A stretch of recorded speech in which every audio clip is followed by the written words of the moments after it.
Hey everyone, Matt here from Doc Soaring, and today we're going to do a full review of the Brooks Ghost Max. So this is Brooks' max cushioned, orthotic-friendly daily training shoe that is an evolution of the Brooks Dyad, which was a stiff, I would say, walking-friendly orthotic shoe that we did a video review. I never did a written review because honestly I couldn't get enough miles on them because they weren't comfortable enough. For walking, they're great. It's a shoe that I see a lot of people in if they need orthotics for walking, running. I know some people can handle running. I couldn't, so I didn't do a full review because I couldn't get the miles required.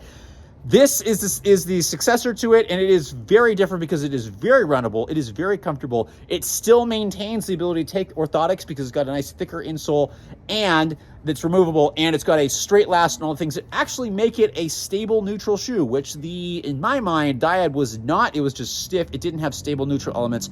This takes the cake on that and really, really does a great job. The couple things I want to talk about, because this is so new, and it's in my mind, Brooks' first truly maximal daily trainer. Yes, they've got a couple others that's got pretty high stack height, but like a true daily trainer, kind of the first true one, given how tall the forefoot is especially. But I want to give you an idea of who this might be good for, what it might be good for, and some kind of cool thoughts on the biomechanics behind the shoe. So first of all, spec-wise, 10 ounces, men's size 9, 9 ounces, women's size 8, 39 millimeters in the heel, 33 in the forefoot for a 6 millimeter drop. It's got full-length DNA Loft V2, which actually feels soft underfoot, which is really nice because that can be hit or miss with Brooks sometimes. Actually feels very soft, nice cushion, truly maximal ride. If I would compare the shoe to something, it's got some like max cushion pure flow vibes without being nearly as flexible. Little stiff here, not terrible, but definitely very rockered and smooth regardless of where you land. The 6 millimeter drop is noticeable, which is also something that made me think of the Pure Flow. Let's start up top first. So the fit is just a little bit wider, not too wide. It's still very secure, which is a little surprising. Again, tongue's not gusseted, but still stays a decent amount of place. Just enough room in the forefoot. It feels like the Adrenaline, where it's almost a tiny bit short, but fits just right. Little extra room here, not overly so, but enough that when you take the insole in, if you slip an orthotic in there, the upper doesn't bother me one bit. Good enough room. Laces are really adjustable. There is a somewhat stiff heel counter in the rear foot. Plenty of cushioning that offsets that, but a really nice upper that gets out of the way. It sits right in the middle of probably normal to slightly wider, but without getting a sloppy fit, which is really nice. So upper is nothing crazy. Good durable mesh. Great. Nothing crazy to go to talk about. The sole is where things get kind of fun, where I've had, again, hit or miss things with the rockers in Brooks shoes. This has done a great job. There's a really nice posterior lateral bevel that's not too much or too little. It's got a great heel strike that rolls forward. Brooks has a fancy name for their rocker here, but it is a really nice rocker that transitions very smoothly from heel strike. Forefoot doesn't matter. There are a lot of elements here that are stable neutral that don't get in the way in the foot.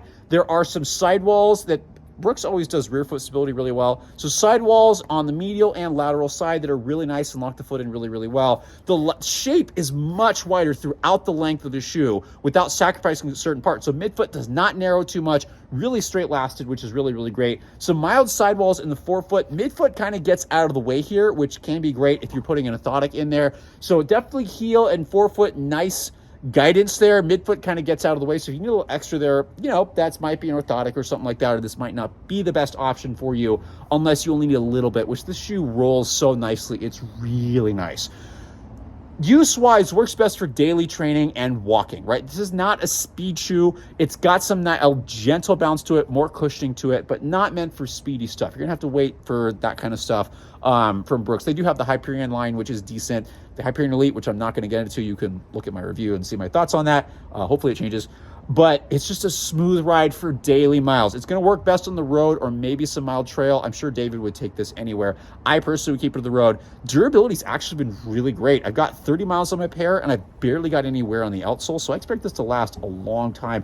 Cushioning is maintaining really well. These little slits here actually facilitate and create a nice compression, which makes the heel striking even nicer. So super smooth ride, best for daily training, best for somebody that can handle a little lower drop or wants a lower drop maximal cushioned shoe that can handle orthotics, making it a really great competitor to something like the Saucony Echelon 9. The biggest difference is Echelon's going to fit a little wider. This one's going to be a little higher off the ground and a little bit lower drop. So if that's something you want, great. Now you've got an option, right? If you like a Brooks shoe and you want some of those Pure Series vibes, which is a little more cushion, this is also a really nice option. Or if you just want a really smooth daily trainer that's got some mild, stable, neutral elements, this is also a really, really good shoe. So I've got to say, I was a little apprehensive when I first saw this. And yes, Brooks sometimes takes a little bit to catch on to things, but they've done a really great job with their first truly maximal daily training shoe. And I think it's worth a look, not just if you need orthotics, but also if you just want like a decent shoe that's somewhat stable, neutral, and it's just really smooth. So that's full review of the Brooks Ghost Max. We're gonna have a full written review coming out really soon. But I gotta say, between some of the recent daily trainers from Brooks, you're doing a good job. Now we just gotta work on some of those racing shoes.